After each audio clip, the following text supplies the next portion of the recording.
नमस्कार। दोपहर समाचार में आपका स्वागत है।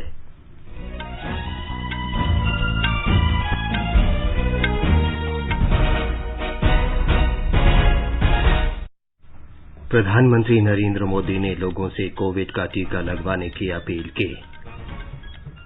उन्होंने कहा, ये गर्व की बात है कि भारत विश्व का सबसे बड़ा टीकाकरण अभियान चला रहा है। आकाशवाणी से मन की बात कार्यक्रम में प्रधानमंत्री ने जनता कर्फ्यू को याद करते हुए कहा कि जिस तरह देश ने कोरोना योद्धाओं को प्रेम और सम्मान दिया, वो पूरे विश्व के लिए प्रेरणादायक बना। श्री मोदी ने कहा, कृषि क्षेत्र में नए अवसरों के लिए पारंपरिक खेती के साथ नए विकल्पों और नवाचारों को भी अपनाना होगा। भारत ने 6 करोड़ से अधिक कोविड टीके लगाकर टीकाकरण अभियान में एक और उपलब्धि हासिल की। देश में पिछले 24 घंटे में 62,700 से ज्यादा लोगों में संक्रमण की पुष्टि हुई। इनमें से 80% रोगी 6 राज्यों से हैं। भारत में निर्मित कोविड टीके की पहली खेप संयुक्त राष्ट्र शांति सेना के जवानों के लिए डेनमार्क पहुंची। नागर विमानन महानिदेशालय ने श्रीनगर अंतर्राष्ट्रीय हवाई अड्डे से रात में उड़ानों के संचालन को मंजूरी दी। 12 देशों के रक्षा प्रमुखों ने म्यांमा में सैन्य सरकार के खिलाफ विरोध प्रदर्शन में 100 से अधिक प्रदर्शनकारियों के मारे जाने की कड़ी निंदा की। कृष्णा प्रसाद और विष्णुवर्धन पेरिस में ऑर्लियंस मास्टर्स बैडमिंटन टूर्नामेंट के पुरुष डबल्स फाइनल में खेलेंगे। और भारत और इंग्लैंड के बीच तीसरा और अंतिम एक दिवसीय क्रिकेट मैच पुणे में जारी। दोपहर समाचार में नईम अख्तर के साथ मैं विमलेंदु पांडे। कोविड मरीजों की संख्या फिर से बढ़ रही है। आपसे अपील है कि कोई भी कोताही न बरतें, सुरक्षा के सभी उपायों का पालन करें और 45 वर्ष से अधिक आयु के सभी लोग निसंकोच टीका लगवाएं। सुरक्षित रहें और 3 आसान उपायों का पालन करें। मास्क पहनें, 2 गज दूरी है जरूरी, सुरक्षित दूरी बनाए रखें और हाथ और मुंह साफ रखें। अब समाचार विस्तार से। प्रधानमंत्री नरेंद्र मोदी ने सभी से कोविड का टीका लगाने की अपील की है। आकाशवाणी से मन की बात कार्यक्रम में श्री मोदी ने कहा कि सभी के लिए ये गर्व की बात है कि भारत में विश्व का सबसे बड़ा टीकाकरण अभियान चल रहा है। उन्होंने कहा कि 100 वर्ष से अधिक उम्र के बहुत से लोगों ने टीके लगवाए हैं और घर के बुजुर्गों में टीके के प्रति उत्साह स्पष्ट रूप से नजर आता है। श्री मोदी ने कहा कि सभी को कोरोना से लड़ने का मंत्र याद रखना चाहिए, दवाई भी और कड़ाई भी।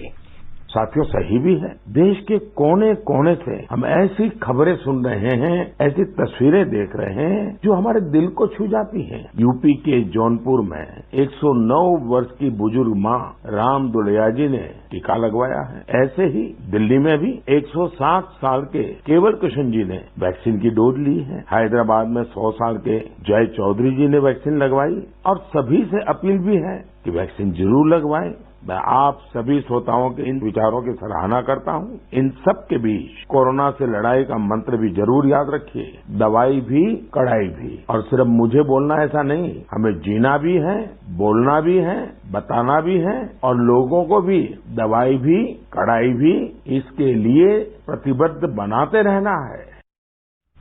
प्रधानमंत्री मोदी ने कहा कि पिछले वर्ष मार्च में देशवासियों ने पहली बार जनता कर्फ्यू शब्द सुना और लोगों ने अनुशासन का अभूतपूर्व उदाहरण पेश किया। पिछले वर्ष ये मार्च का ही महीना था।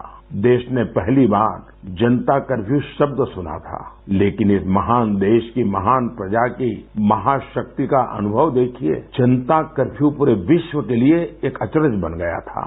अनुशासन का ये अभूतपूर्व उदाहरण था। आने वाली पीढ़ियां इस एक बात को लेकर के जरूर गर्व करेगी। उसी प्रकार से हमारे कोरोना वॉरियर्स के प्रति सम्मान, आदर, थाली बजाना, ताली बजाना, दिया जलाना, आपको अंदाज नहीं है कोरोना वॉरियर्स के दिल को कितना छू गया था वो। और वही तो कारण है जो पूरी साल भर वे बिना थके, बिना रुके डटे रहे, देश के एक एक नागरिक की जान बचाने के लिए जी जान से जूझते रहे।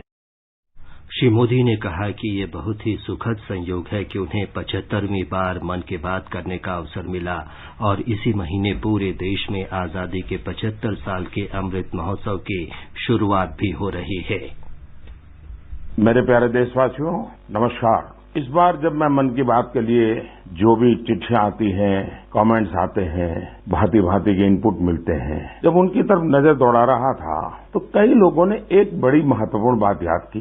माई गॉव पर आर्यन श्री, बेंगलुरु से अनूप राव, नोएडा से देवेश, ठाणे से सुजीत, इन सभी ने कहा, मोदी जी इस बार मन की बात का 75वां एपिसोड है, इसके लिए आपको बधाई। मैं आपका बहुत बहुत धन्यवाद करता हूं कि आपने इतनी बारीक नजर से मन की बात को फॉलो किया है और आप जुड़े रहे हैं। ये मेरे लिए बहुत ही गर्व का विषय है, आनंद का विषय है। मेरी तरफ से भी आपका तो धन्यवाद है ही है। मन की बात के सभी श्रोताओं का आभार व्यक्त करता हूं। प्रधानमंत्री ने स्मरण किया कि स्वतंत्रता की 75वीं वर्षगांठ मनाने के लिए अमृत महोत्सव उसी दिन शुरू किया गया जिस दिन दांडी मार्च शुरू हुआ था। ये महोत्सव 15 अगस्त 2023 तक जारी रहेगा। श्री मोदी ने कहा कि अमृत महोत्सव के माध्यम से किसी भी स्वतंत्रता सेनानी की संघर्ष गाथा किसी स्थान के इतिहास को सामने लाकर देशवासियों को उससे जोड़ने का माध्यम बनाया जा सकता है। मेरे प्यारे देशवासियों, देखिए कितना बड़ा सुखद संयोग है। आज मुझे 75वीं मन की बात करने का अवसर और यही महीना आजादी के 75 साल के अमृत महोत्सव के आरंभ का महीना। अमृत महोत्सव दांडी यात्रा के दिन से शुरू हुआ था और 15 अगस्त 2023 तक चलेगा। अमृत महोत्सव से जुड़े कार्यक्रम पूरे देश में लगातार हो रहे हैं। अलग अलग जगहों से इन कार्यक्रमों की तस्वीरें, जानकारियां लोग शेयर कर रहे हैं। श्री मोदी ने कहा कि अमृत महोत्सव के जरिए ऐसी अमृत धारा बहेगी जो हमें भारत की आजादी के 100 वर्ष तक प्रेरणा देगी।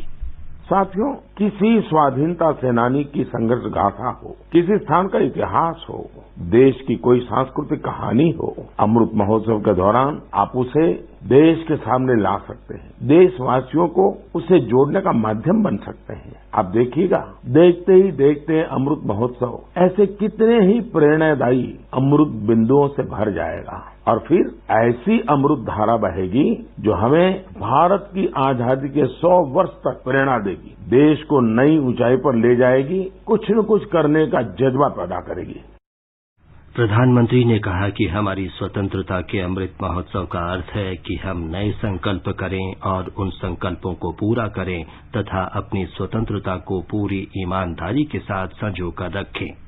अब हमें सतत कर्तव्य पथ के लिए प्रेरित करें और जैसे गीता में भगवान कृष्ण ने कहा है, नियतम कुरु कर्म त्वम कर्म ज्यायो अकर्मणः, उसी भाव के साथ हम सब अपने नियत कर्तव्यों का पूरी निष्ठा से पालन करें।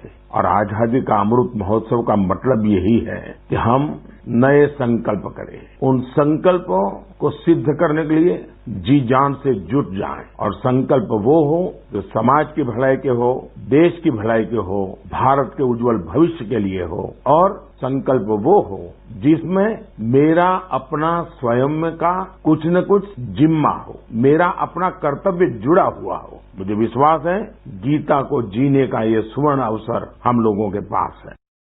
श्री मोदी ने मिताली राज को बधाई दी जिन्होंने हाल ही में अंतर्राष्ट्रीय क्रिकेट में 10,000 रन पूरे किए।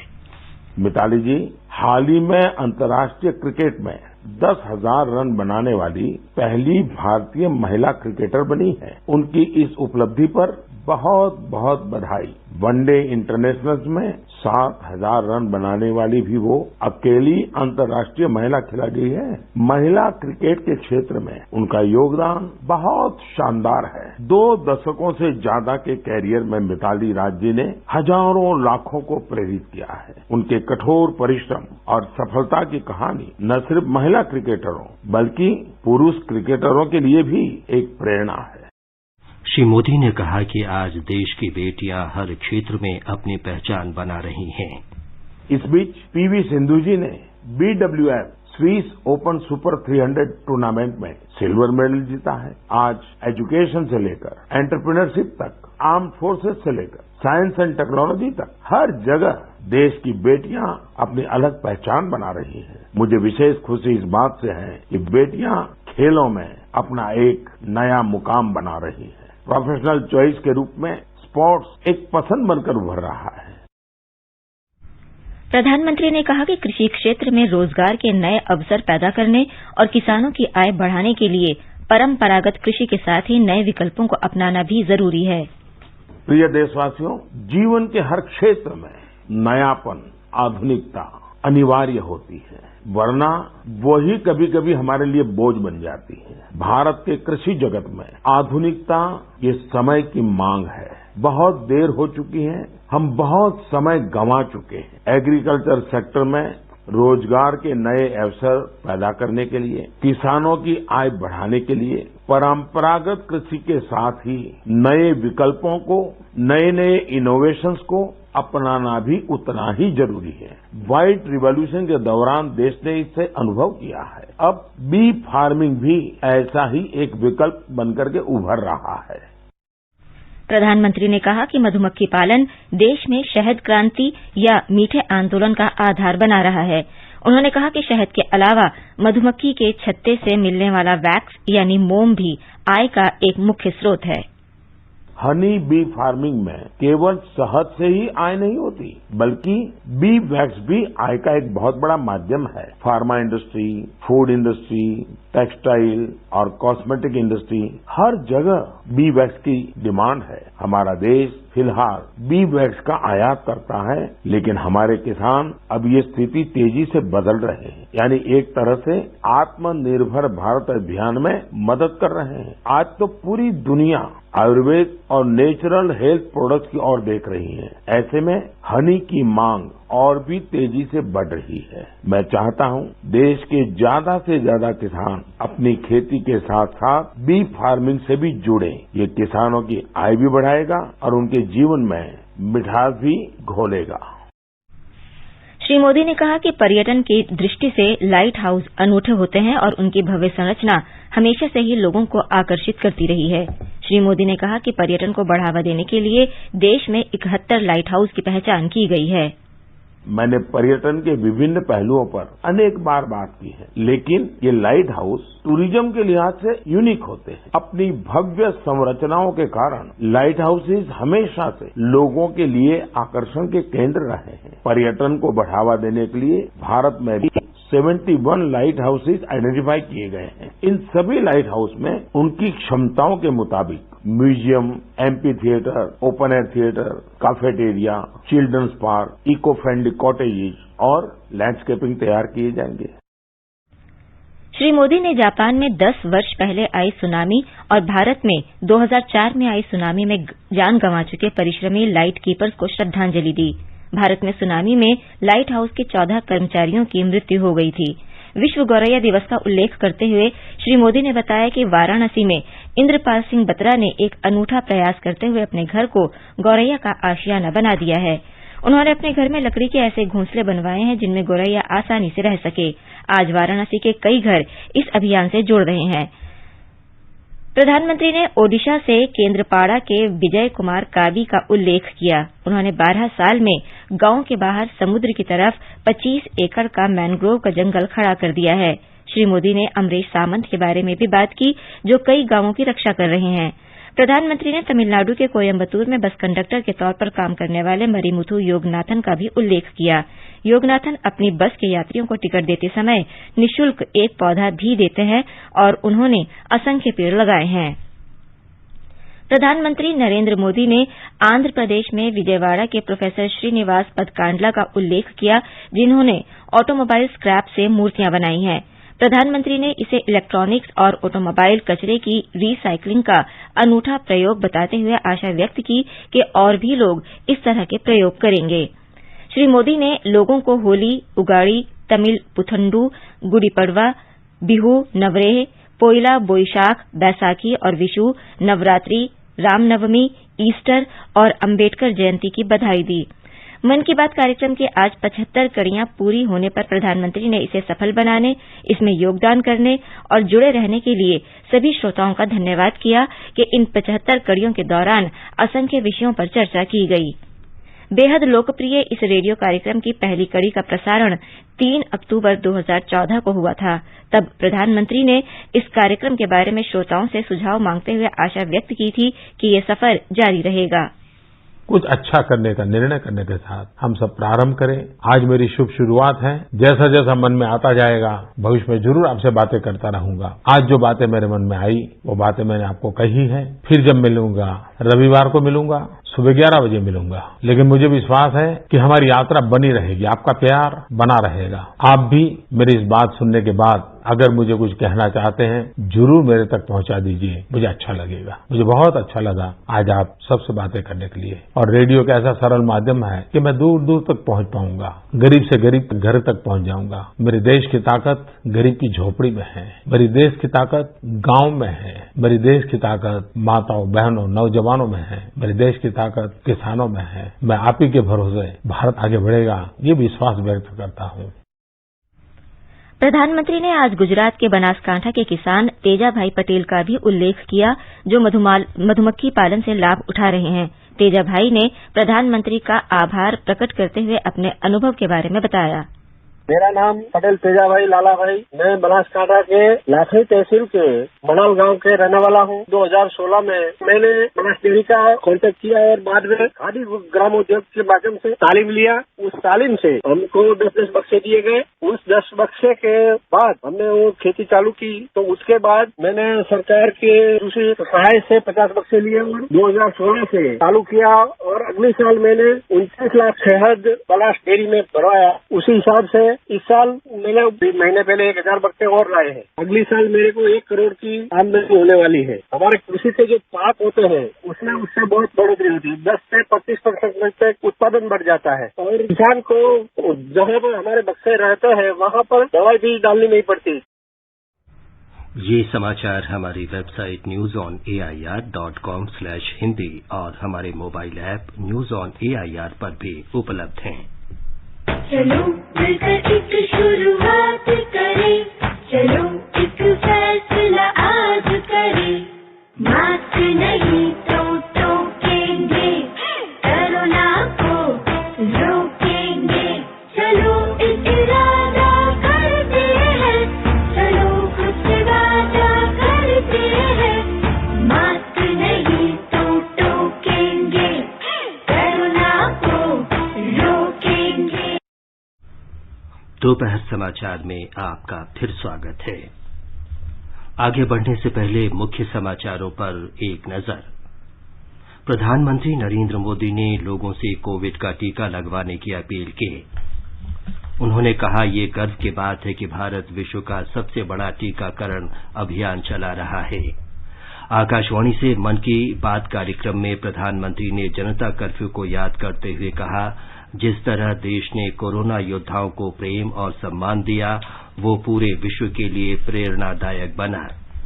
श्री मोदी ने कहा, कृषि क्षेत्र में नए अवसरों के लिए पारंपरिक खेती के साथ नए विकल्पों और नवाचारों को भी अपनाना होगा। भारत ने 6 करोड़ से अधिक कोविड टीके लगाकर टीकाकरण अभियान में एक और उपलब्धि हासिल की। देश में पिछले 24 घंटों में 62,700 से ज्यादा लोगों में संक्रमण की पुष्टि हुई। इनमें से 80% रोगी 6 राज्यों से हैं। भारत में निर्मित कोविड टीके की पहली खेप संयुक्त राष्ट्र शांति सेना के जवानों के लिए डेनमार्क पहुंची। नागर विमानन महानिदेशालय ने श्रीनगर अंतर्राष्ट्रीय हवाई अड्डे से रात में उड़ानों के संचालन को मंजूरी दी। 12 देशों के रक्षा प्रमुखों ने म्यांमार में सैन्य सरकार के खिलाफ विरोध प्रदर्शन में 100 से अधिक प्रदर्शनकारियों के मारे जाने की कड़ी निंदा की। कृष्णा प्रसाद और विष्णुवर्धन पेरिस में ऑर्लियंस मास्टर्स बैडमिंटन टूर्नामेंट के पुरुष डबल्स फाइनल मैच खेल रहे हैं और भारत और इंग्लैंड के बीच तीसरा और अंतिम एकदिवसीय क्रिकेट मैच पुणे में जारी। भारत ने रिकॉर्ड समय में 6 करोड़ से अधिक कोविड के टीके लगाकर एक महत्वपूर्ण उपलब्धि हासिल की है। विश्व में सबसे बड़े टीकाकरण अभियान के तहत कल देश में 21.5 लाख से ज्यादा लोगों को टीके लगाए गए। केवल 71 दिन में देश भर में अब तक 6 करोड़ 2 लाख 69 हजार टीके लगाए गए हैं। इस बीच देश में पिछले 24 घंटे में 62,714 नए मरीजों का पता चला है। इनमें से लगभग 80% मरीज महाराष्ट्र, पंजाब, छत्तीसगढ़, कर्नाटक, गुजरात और मध्य प्रदेश में सामने आए हैं। देश में इस समय मरीजों की संख्या 4,86,000 है। पिछले 24 घंटे में 28,000 से ज्यादा मरीज स्वस्थ हुए हैं। देश में स्वस्थ होने की दर 94.59% है। महाराष्ट्र में कोविड मरीजों की संख्या किसी एक क्षेत्र तक सीमित नहीं है। हमारी संवाददाता ने खबर दी है कि अब राज्य के लगभग हर क्षेत्र से लोग संक्रमित हो रहे हैं। पिछले 6 दिनों के दैनिक कोविड-19 मामलों के आंकड़ों के साथ तुलना से पता चला है कि विदर्भ और विशेष रूप से नागपुर में मृत्यु दर किसी भी अन्य जगह से अधिक है। विदर्भ क्षेत्र में 22 से 27 मार्च तक 40,652 नए मामले और 406 मौतें हुई और मुंबई सर्कल में 52,844 मामले और 134 मौतें हुई। ऐसी स्थिति नासिक सर्कल में 0.34% और पुणे में 0.20% है। कोविड-19 की मौत के मामले में नागपुर जिला सबसे ज्यादा प्रभावित है। नागपुर में विदर्भ के लगभग हर हिस्से से मरीज आते हैं। मराठवाड़ा क्षेत्र में पिछले 24 घंटों के दौरान 4,669 ताजा मामले और 67 हताहत हुए। पूजा पाल, आकाशवाणी समाचार, मुंबई। मध्य प्रदेश में पिछले 24 घंटों के दौरान 2,142 लोगों में कोरोना संक्रमण की पुष्टि होने के साथ ही राज्य में कोविड मरीजों की संख्या बढ़कर 12,995 हो गई है। राज्य सरकार ने कोविड के मद्देनजर प्रदेश के 12 शहरों में प्रत्येक रविवार को लॉकडाउन लगाया है। एक रिपोर्ट। प्रदेश के 15 जिलों में 20 से अधिक नए प्रकरण आए हैं। इंदौर में 619, भोपाल में 460, वहीं जबलपुर में 159 मामले दर्ज किए गए हैं। सभी जिलों में निःशुल्क टेस्टिंग, इलाज और बेड्स की पर्याप्त उपलब्धता है। शासकीय अस्पतालों, अनुबंधित निजी अस्पतालों और आयुष्मान योजना में चिन्हित अस्पतालों में कोरोना का निःशुल्क इलाज किया जा रहा है। निजी अस्पतालों के लिए भी फीस की सीमा निर्धारित की गई है। प्रदेश के अस्पतालों में अभी 18% सामान्य बेड्स और 29% ऑक्सीजन बेड्स भरे हुए हैं, जबकि 82% सामान्य बेड और 71% ऑक्सीजन बेड खाली हैं। अभी तक प्रदेश में लगभग 31 लाख व्यक्तियों का कोविड टीकाकरण किया गया है। पूजा पी वर्धन, आकाशवाणी समाचार, भोपाल। बिहार सरकार ने कोरोना के बढ़ते मरीजों को देखते हुए होली के दिन लोगों के सार्वजनिक रूप से इकट्ठा होने पर प्रतिबंध लगा दिया है। लोगों से कहा गया है कि वो होलिका दहन और शबे बारात के लिए भी बड़ी संख्या में इकट्ठे न हों और कोरोना संबंधी दिशा निर्देशों का पालन करें। गृह विभाग के अपर मुख्य सचिव ने बताया कि सभी जिलाधिकारियों और वरिष्ठ पुलिस अधीक्षकों से इन आदेशों का सख्ती से पालन सुनिश्चित करने को कहा गया है। मुंबई के केईएम अस्पताल के डॉक्टर हेमंत देशमुख ने आकाशवाणी के साथ बातचीत में कोरोना से बचाव के लिए लोगों से त्योहारों के दौरान भीड़ से बचने की सलाह दी है।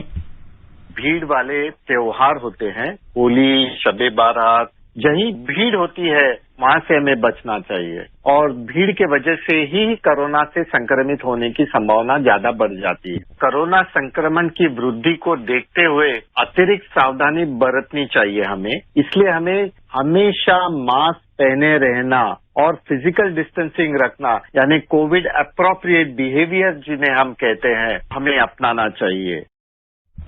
संयुक्त राष्ट्र शांति सेना के जवानों के लिए भारत में निर्मित कोविड टीके की पहली खेप आज डेनमार्क पहुंची। 2 लाख खुराकों की ये खेप कल भारत से रवाना की गई थी। संयुक्त राष्ट्र शांति कार्यों के उप महासचिव जें पियरे लोक्रोबिक ने भारत का आभार व्यक्त करते हुए कहा कि इससे शांति सेना के कर्मी लोगों की जान बचाने का काम और सुरक्षित ढंग से कर सकेंगे। पश्चिम बंगाल, असम, तमिलनाडु, केरल और पुदुचेरी में विधानसभा चुनाव के लिए प्रचार चरम पर है।